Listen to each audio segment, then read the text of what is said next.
दिल प्यार से विवाह तक का सफर। प्यार से विवाह तक का सफर इतना लंबा होगा उन्होंने सोचा न था। दो युवा दिलों ने दाम्पत्य जीवन के सपने संजोने शुरू कर दिए थे, लेकिन इंतजार की घड़ियां बढ़ती ही जा रही थी। मुझे गुमसुम और उदास देखकर माँ ने कहा, क्या बात है रति, तू इस तरह मुंह लटकाए क्यों बैठी है? कई दिन से मनोज का भी कोई फोन नहीं आया। दोनों ने आपस में झगड़ा कर लिया क्या? नहीं माँ, रोज रोज क्या बात करें। कितने दिनों से शादी की तैयारी कर रहे थे, सब व्यर्थ हो गई। यदि मनोज के दादाजी की मौत न हुई होती तो आज तेरी शादी को 15 दिन हो चुके होते। वह काफी बूढ़े थे। 13वीं के बाद शादी हो सकती थी, पर तेरे ससुराल वाले बड़े दकियानूसी विचारों के हैं। कहते हैं कि साय नहीं है। अब तो 5-6 महीने बाद ही शादी होगी। हमारी तो सब तैयारी व्यर्थ हो गई। शादी के कार्ड बन चुके थे। फंक्शन हॉल को, कैटरर्स को, सजावट करने वालों को और भी कई लोगों को एडवांस पेमेंट कर चुके थे। 6 महीने शादी सरकाने से अच्छा खासा नुकसान हो गया है। इसी बात से तो मनोज बहुत डिस्टर्ब है माँ, पर कुछ कह नहीं पाता। बेटा, हम भी कभी तुम्हारी उम्र के थे। तुम दोनों के एहसास को समझ सकते हैं, पर हम चाहकर भी कुछ नहीं कर सकते। मैंने तो तेरी सास से कहा भी था कि साय नहीं है तो क्या हुआ, अच्छे काम के लिए सब दिन शुभ होते हैं, अब हमें शादी कर देनी चाहिए। मेरा इतना कहना था कि वह तो भड़क गई और कहने लगी, आपके लिए सब दिन शुभ होते होंगे, पर हम तो सायों में भरोसा करते हैं। हमारा इकलौता बेटा है, हम अपनी तरफ से पुरानी मान्यताओं को अनदेखा कर मन में कोई वहम पैदा नहीं करना चाहते। रति सोचने लगी कि मम्मी इससे ज्यादा क्या कर सकती है और मैं भी क्या करूं। मम्मी को कैसे बताऊं कि मनोज क्या चाहता है। नर्सरी से इंटर तक हम दोनों साथ साथ पढ़े थे, किंतु दोस्ती इंटर में आने के बाद ही हुई थी। इंटर के बाद मनोज इंजीनियरिंग करने चला गया और मैंने BSc में दाखिला ले लिया था। कॉलेज अलग होने पर भी हम दोनों छुट्टियों में कुछ समय साथ बिताते थे। बीच में फोन पर बातचीत भी कर लेते थे। कंप्यूटर पर चैट हो जाती थी। MSc में आते ही मम्मी पापा ने शादी के लिए लड़का तलाशने की शुरुआत कर दी। मैंने कहा भी कि मम्मी MSc के बाद शादी करना, पर उनका कहना था कि तुम अपनी पढ़ाई जारी रखो, शादी कौन सी अभी हुई जा रही है, अच्छा लड़का मिलने में भी समय लगता है। शादी की चर्चा शुरू होते ही मनोज की छवि मेरी आंखों में तैर गई थी। यूं हम दोनों एक अच्छे मित्र थे, पर तब तक शादी करने के वादे हम दोनों ने एक दूसरे से नहीं किए थे। साथ मिलकर भविष्य के सपने भी नहीं देखे थे, पर मम्मी द्वारा शादी की चर्चा करने पर मनोज का ख्याल आना, क्या इसे प्यार समझूं? क्या मनोज भी यही चाहता है? कैसे जानूं उसके दिल की बात? मुलाकात में मनोज से मम्मी द्वारा शादी की पेशकश के बारे में बताया तो वह बोला, इतनी जल्दी शादी कर लोगी? अभी तो तुम्हें 2 वर्ष MSc करने में ही लगेंगे। फिर कुछ सोचते हुए बोला था, सीधे सीधे बताओ, क्या मुझसे शादी करोगी? पर अभी मुझे सेटल होने में कम से कम 2-3 वर्ष लगेंगे। प्रसन्नता की एक लहर तनमन को छू गई थी। सच कहूं मनोज, जब मम्मी ने शादी की बात की तो एकदम से मुझे तुम याद आ गए थे। क्या यही प्यार है? मैं समझता हूँ यही प्यार है। देखो, जो बात अब तक नहीं कह सका था, तुम्हारी शादी की बात उठते ही मेरे मुंह पर आ गई और मैंने तुम्हें प्रपोज कर डाला। अब जब हम दोनों एक दूसरे से चाहत का इजहार कर ही चुके हैं तो फिर इस विषय में गंभीरता से सोचना होगा। सोचना ही नहीं होगा रति, तुम्हें अपने मम्मी पापा को इस शादी के लिए मनाना भी होगा। क्या तुम्हारे घर वाले मान जाएंगे? देखो, अभी तो मेरा इंजीनियरिंग का अंतिम साल है। मेरी कैट की कोचिंग भी चल रही है, उसकी भी परीक्षा देनी है। वैसे हो सकता है इस साल किसी अच्छी कंपनी में प्लेसमेंट मिल जाए, क्योंकि कॉलेज में बहुत सी कंपनियां आती हैं और जॉब ऑफर करती है। अच्छा ऑफर मिला तो मैं स्वीकार कर लूंगा और जैसे ही शादी की चर्चा शुरू होगी मैं तुम्हारे बारे में बता दूंगा। प्यार का अंकुर तो हमारे बीच पनप ही चुका था और हमारा ये प्यार अब जीवन साथी बनने के सपने भी देखने लगा था। अब इसका जिक्र अपने अपने घर में करना जरूरी हो गया था। मैंने मम्मी को मनोज के बारे में बताया तो वह बोली, वह अपनी जाति का नहीं है। ये कैसे हो सकता है? तेरे पापा तो बिल्कुल नहीं मानेंगे। क्या मनोज के माता पिता तैयार हैं? अभी तो इस बारे में उसके घर वाले कुछ नहीं जानते। फाइनल परीक्षा होने तक मनोज को किसी अच्छी कंपनी में जॉब का ऑफर मिल जाएगा और रिजल्ट आते ही वह कंपनी ज्वाइन कर लेगा। उसके बाद ही वह अपने मम्मी पापा से बात करेगा। क्या जरूरी है कि वह मान ही जाएंगे? मम्मी, मुझे पहले आपकी इजाजत चाहिए। यह फैसला मैं अकेले कैसे ले सकती हूँ? तुम्हारे पापा से बात करनी होगी। उनसे बात करने के लिए मुझे हिम्मत जुटानी होगी। यदि पापा तैयार नहीं हुए तो तुम क्या करोगी? करना क्या है मम्मी, शादी होगी तो आपके आशीर्वाद से ही होगी, वरना नहीं होगी। इधर मेरा MSc फाइनल शुरू हुआ। उधर इंजीनियरिंग पूरी होते ही मनोज को एक बड़ी कंपनी में अच्छा स्लॉट मिल गया था और यह भी करीब तय था कि भविष्य में कभी भी कंपनी उसे यूएस भेज सकती है। मनोज के घर में भी शादी की चर्चा शुरू हो गई थी।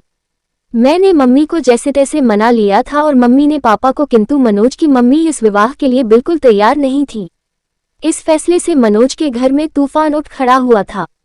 उसके घर में पापा से ज्यादा उसकी मम्मी की चलती है। ऐसा एक बार मनोज ने ही बताया था। मनोज ने भी अपने घर में ऐलान कर दिया था कि शादी करूंगा तो रति से वरना किसी से नहीं। आखिर मनोज के बहनोई ने अपनी तरह से मम्मी को समझाया था, मम्मी आपकी यह जिद मनोज को आपसे दूर कर देगी। आजकल बच्चों की मानसिक स्थिति का कुछ पता नहीं चलता कि वह कब क्या कर बैठें। आज के ही अखबार में समाचार है कि माता पिता की स्वीकृति न मिलने पर प्रेमी प्रेमिका ने आत्महत्या कर ली। वह दोनों बालिग हैं। मनोज अच्छा कमा रहा है। वह चाहता तो अदालत में शादी कर सकता था, पर उसने ऐसा नहीं किया और आपकी स्वीकृति का इंतजार कर रहा है। अब फैसला आपको करना है। मनोज के पिता ने कहा था, बेटा मुझे तो मनोज की इस शादी से कोई इतराज नहीं है। लड़की पढ़ी लिखी है, सुंदर है, अच्छे परिवार की है और सबसे बड़ी बात मनोज को पसंद है। बस हमारी जाति की नहीं है तो क्या हुआ, पर तुम्हारी मम्मी को कौन समझाए। जब सब तैयार हैं तो मैं ही उसकी दुश्मन हूँ क्या? मैं ही बुरी क्यों बनूं? मैं भी तैयार हूँ। मम्मी का इरादा फिर बदले। इससे पहले ही मंगनी की रस्म पूरी कर दी गई थी। तय हुआ था कि मेरी MSc पूरी होते ही शादी हो जाएगी। मंगनी हुए 1 साल हो चुका था। शादी की तारीख भी तय हो चुकी थी। मनोज के बाबा की मौत न हुई होती तो हम दोनों अब तक हनीमून मनाकर कुल्लू मनाली शिमला से लौट चुके होते और 3 महीने बाद मैं भी मनोज के साथ अमेरिका चली जाती। पर अब 6-7 महीने तक साय नहीं है, अतः शादी अब तभी होगी, ऐसा मनोज की मम्मी ने कहा है। पर मनोज शादी के टलने से खुश नहीं है। इसके लिए अपने घर में उसे खुद ही बात करनी होगी। हाँ, यदि मेरे घर से कोई रुकावट होती तो मैं उसे दूर करने का प्रयास करती, पर मैं क्या करूं। माना कि उसके भी कुछ जज्बात है। 4-5 वर्षों से हम दोस्तों की तरह मिलते रहे हैं, प्रेमियों की तरह साथ साथ भविष्य के सपने भी बुनते रहे हैं, किंतु मनोज को कभी इस तरह कमजोर होते नहीं देखा।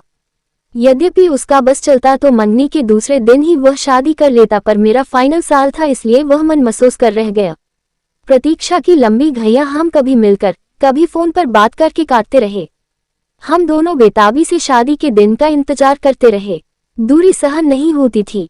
साथ रहने व एक हो जाने की इच्छा बलवती होती जाती थी। जैसे जैसे समय बीत रहा था, सपनों के रंगीन समुंदर में गोते लगाते दिन मंजिल की तरफ बढ़ते जा रहे थे। शादी के 10 दिन पहले हमने मिलना भी बंद कर दिया था कि अब एक दूसरे को दूल्हा दुल्हन के रूप में ही देखेंगे, पर विवाह के 7 दिन पहले बाबाजी की मौत हमारे सपनों के महल को धराशायी कर गई। बाबाजी की मौत का समाचार मुझे मनोज ने ही दिया था और कहा था बाबाजी को भी अभी ही जाना था। हमारे बीच फिर अंतहीन मरुस्थल का विस्तार है। लगता है अब अकेले ही अमेरिका जाना पड़ेगा। तुमसे मिलन तो मृग तृष्णा बन गया है। 13वीं के बाद हम दोनों गार्डन में मिले थे। वह बहुत भावुक हो रहा था। रति, तुमसे दूरी अब सहन नहीं होती। मन करता है तुम्हें लेकर अनजान जगह पर उड़ जाऊं, जहां हमारे बीच न समाज हो, न परंपराएं हो, न ये रीति रिवाज हो। 2 प्रेमियों के मिलन में समाज के कायदे कानून की इतनी ऊंची बाढ़ खड़ी कर रखी है कि उनकी सब्र की सीमा ही समाप्त हो जाए। चलो रति, हम कहीं भाग चलें। मैं तुम्हारा निकट सानिध्य चाहता हूँ। इतना बड़ा शहर है, चलो किसी होटल में कुछ घंटे साथ बिताते हैं। जो हाल मनोज का था वही मेरा भी था। एक मन कहता था कि अपनी खींची लक्ष्मण रेखा को अब मिटा दे, किंतु दूसरा मन संस्कारों की पिन चुभो देता कि बिना विवाह ये सब ठीक नहीं। वैसे भी एक बार मनोज की इच्छा पूरी कर दी तो यह चाह फिर बार बार सिर उठाएगी। नहीं, ये ठीक नहीं। क्या ठीक नहीं रति? क्या तुमको मुझ पर विश्वास नहीं? पति पत्नी तो हमें बनना ही है। मेरा मन आज जिद पर आया है। मैं भटक सकता हूँ। रति, मुझे संभाल लो। गार्डन के एकांत चुटपुटे में उसने बाहों में भरकर बेतहाशा चूमना शुरू कर दिया था। मैंने भी आज उसे यह छूट दे दी थी ताकि उसका आवेग कुछ शांत हो, किंतु मनोज की गहरी गहरी सांसें और अधिक समा जाने की चाह मुझे भी बहकाए उससे पूर्व ही में उठ खड़ी हुई। अपने को संभालो मनोज, ये भी कोई जगह है बहकने की। मैं भी कोई पत्थर नहीं, इंसान हूँ। कुछ दिन अपने को और संभालो। इतने दिन से अपने को संभाल ही तो रहा हूँ। जो तुम चाह रहे हो वह हमारी समस्या का समाधान तो नहीं है। स्थायी समाधान के लिए अब हाथ पैर मारने होंगे। चलो, बहुत जोर से भूख लगी है। एक गर्मा गर्म कॉफी के साथ कुछ खिला दो, फिर इस बारे में कुछ मिलकर सोचते हैं। रेस्टोरेंट में बैरे को ऑर्डर देने के बाद मैंने ही बात शुरू की। मनोज, तुम्हें अब एक ही काम करना है, किसी तरह अपने माता पिता को जल्दी शादी के लिए तैयार करना है, जो बहुत मुश्किल नहीं। आखिर वे हमारे शुभचिंतक हैं। तुमने उनसे एक बार भी कहा कि शादी इतने दिन के लिए न टालकर अभी कर दें? नहीं, ये तो नहीं कहा। तो अब कह दो। कुछ पुराना छोड़ने और नए को अपनाने में हरेक को कुछ हिचक होती है। अपनी इंटरकास्ट मैरिज के लिए आखिर वह तैयार हो गए न? तुम देखना, बिना सायों के शादी करने को भी वह जरूर मान जाएंगे। मनोज के चेहरे पर खुशी की एक लहर दौड़ गई थी। तुम ठीक कह रही हो रति, ये बात मेरे ध्यान में क्यों नहीं आई? खाने के बाद तुम्हें घर पर छोड़ देता हूँ। कोर्ट मैरिज की डेट भी तो पास आ गई है, उसे भी आगे नहीं बढ़ाने दूंगा। ठीक है, अब मैरिज वाले दिन कोर्ट में ही मिलेंगे। मेरे आज के व्यवहार से डर गई क्या? इस बीच फोन करने की इजाजत तो है या वह भी नहीं है? चलो फोन करने की इजाजत दे देते हैं। रजिस्ट्रार के ऑफिस में मैरिज की फॉर्मेलिटी पूरी होने के बाद हम दोनों अपने परिवार के साथ बाहर आए तो मनोज के जीजाजी ने कहा, मनोज, अब तुम दोनों की शादी पर कानून की मुहर लग गई है। रति अब तुम्हारी हुई। ए जमाई बाबू, ये इंडिया है, वह तो वीजा के लिए ये सब करना पड़ा है, वरना इसे हम शादी नहीं मानते। हमारे घर की बहू तो रति विवाह संस्कार के बाद ही बनेगी, मेरी मम्मी ने कहा। वह तो मजाक की बात थी मम्मी, अब आप लोग घर चलें। मैं तो इन दोनों से पार्टी लेकर ही आऊंगा। होटल में खाने का ऑर्डर देने के बाद मनोज ने अपने जीजाजी से पूछा, जीजाजी, मम्मी तक हमारी फरियाद अभी पहुंची या नहीं? साले साहब, क्यों चिंता करते हो? हम दोनों हैं न तुम्हारे साथ। अमेरिका आप दोनों साथ ही जाओगे। मैंने अभी बात नहीं की है, मैं आपकी इस कोर्ट मैरिज हो जाने का इंतजार कर रहा था। आगे मम्मी को मनाने की जिम्मेदारी आपकी बहन ने ली है। इससे भी बात नहीं बनी तो फिर मैं कमान संभालूंगा। हाँ भैया, मैं मम्मी को समझाने की पूरी कोशिश करूंगी। उद्धरण, हाँ तू कोशिश कर ले, न माने तो मेरा नाम लेकर कह देना। आप अब शादी करो या न करो, भैया भाभी को साथ लेकर ही जाएंगे। जाजी, मम्मी तक हमारी फरियाद अभी पहुंची या नहीं? साले साहब, क्यों चिंता करते हो? हम दोनों हैं न तुम्हारे साथ। अमेरिका आप दोनों साथ ही जाओगे। मैंने अभी बात नहीं की है, मैं आपकी इस कोर्ट मैरिज हो जाने का इंतजार कर रहा था। आगे मम्मी को मनाने की जिम्मेदारी आपकी बहन ने ली है। इससे भी बात नहीं बनी तो फिर मैं कमान संभालूंगा। हाँ भैया, मैं मम्मी को समझाने की पूरी कोशिश करूंगी। उद्धरण, हाँ तू कोशिश कर ले, न माने तो मेरा नाम लेकर कह देना। आप अब शादी करो या न करो, भैया भाभी को साथ लेकर ही जाएंगे। वाह भैया, आज तुम सचमुच बड़े हो गए हो। आफ्टर ऑल अब मैं एक पत्नी का पति हो गया हूँ। ओके भैया, अब हम लोग चलेंगे। आप लोगों का क्या प्रोग्राम है? कुछ देर घूम घाम कर पहले रति को उसके घर छोड़ूंगा, फिर अपने घर जाऊंगा। मेरे गले में बाहें डालते हुए मनोज ने शरारत से देखा। हाँ रति, अब क्या कहते हो? तुम्हारे संस्कार मुझे पति मानने को तैयार है या नहीं? आंखें नचाते हुए मैं चाहा कि अब तुम 90% मेरे पति हो, यानी 10% की अब भी कमी रह गई है। अभी और इंतजार करना पड़ेगा। उस दिन का मुझे अफसोस है मनोज, पर अब मैं तुम्हारी हूँ। उद्धरण,